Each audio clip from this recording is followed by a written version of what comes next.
Assalamualaikum warahmatullahi wabarakatuh. Perkenalkan, nama saya Krisna Putri Metian. Saya Farhan Ilirwansyah. Saya Diva Murita Triksi. Kami akan menjelaskan kembali materi kami yang berjudul Sistem Pendidikan Nasional. Baiklah, materi pertama akan dibacakan oleh Farhan Ilhansyah. Standar Nasional Pendidikan. Standar Nasional Pendidikan seharusnya dirumuskan secara kolaboratif, bukan hanya oleh Depdiknas. Artinya, masyarakat umum juga perlu ikut serta dalam pembentukan perundang-undangan tentang Standar Nasional Pendidikan sebagai bentuk kepedulian.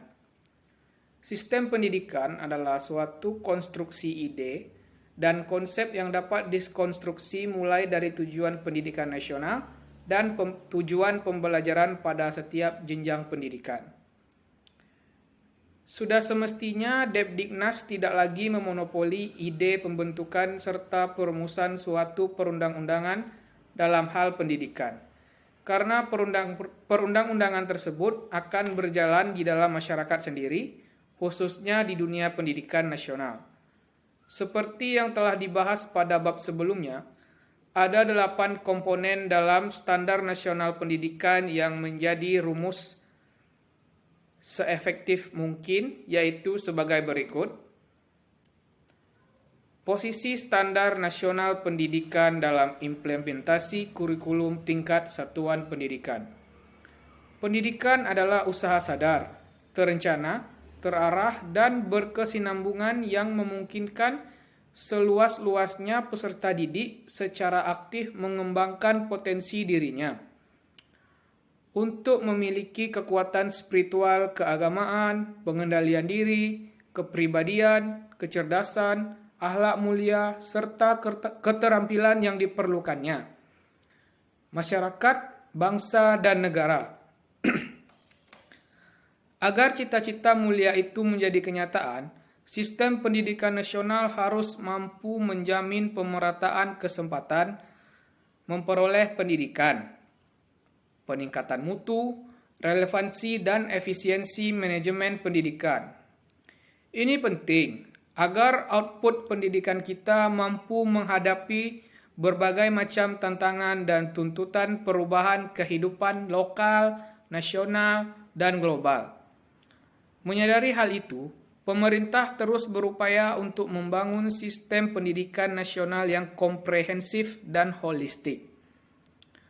Undang-Undang Republik Indonesia Nomor 20 Tahun 2003 tentang Sistem Pendidikan Nasional dan Peraturan Pemerintah Republik Indonesia Nomor 19 Tahun 2005 tentang Standar Nasional Pendidikan yang memuat 8 standar nasional pendidikan menjadi bukti keseriusan pemerintah.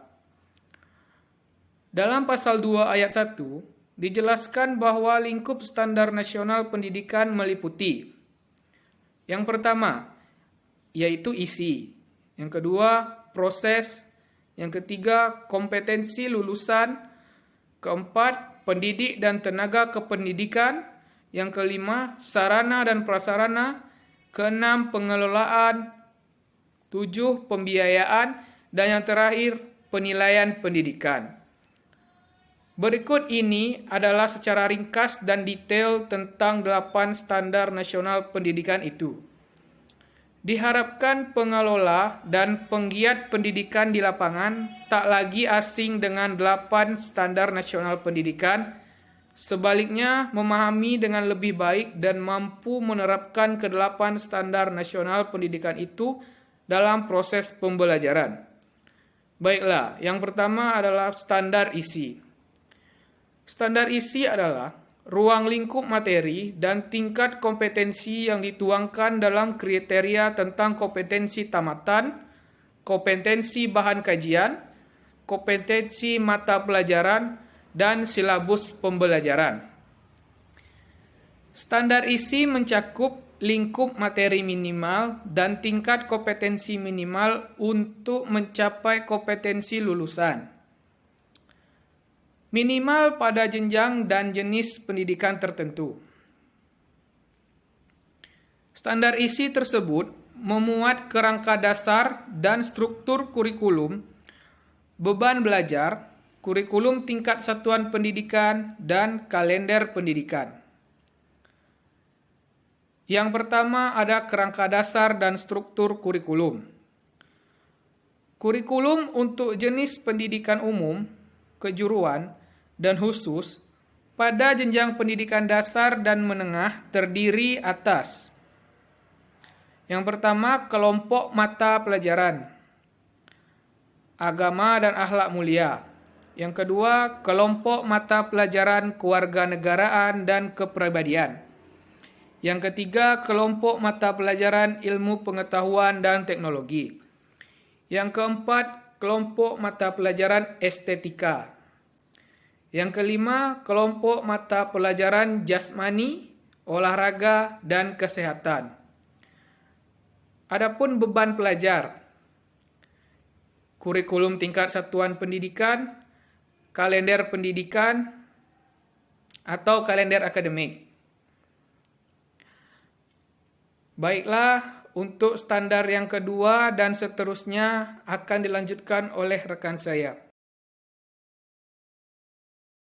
1. Proses pembelajaran pada satuan pendidikan diselenggarakan secara interaktif, inspiratif, menyenangkan, menantang, memotivasi peserta didik untuk berpartisipasi aktif, serta memberikan ruang yang cukup bagi prakarya, kreativitas, dan kemandirian sesuai dengan bakat dan minat, dan perkembangan fisik serta psikologis peserta didik.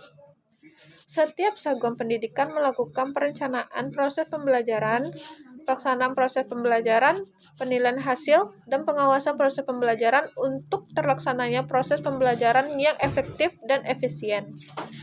Standar kompetisi lulusan untuk satuan pendidikan dasar dan menengah digunakan sebagai pedoman penilaian dalam menentukan kelulusan peserta didik.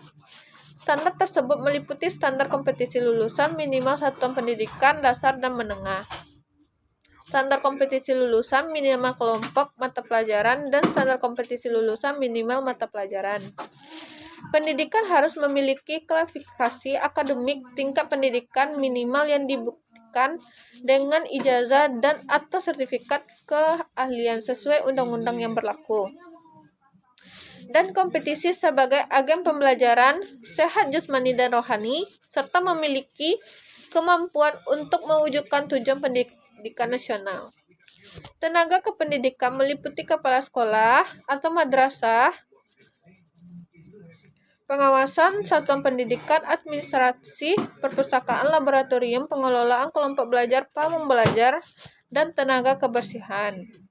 Kompetisi sebagai agen pembelajaran pada jenjang pendidikan dan menengah serta PAUD meliputi: A. Kompetisi pedagogik, kompetisi kepribadian, kompetisi profesional dan sosial. Pendidikan meliputi mendidik TK sampai SMK, satuan pendidikan paket A, B, dan C, dan lembaga kursus dan pelatihan.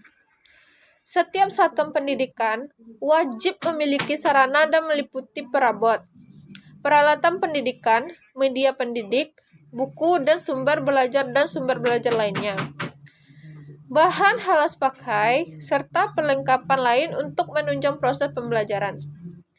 Setiap satuan pendidikan wajib memiliki prasarana yang meliputi lahan, ruang kelas, ruang pimpinan pendidikan, ruang pendidik yang tata busana, perpustakaan, laboratorium, bengkel kerja untuk produksi, kantin, instalasi daya dan jasa, tempat berolahraga, beribadah, bermain, beraksi, dan lain-lainnya.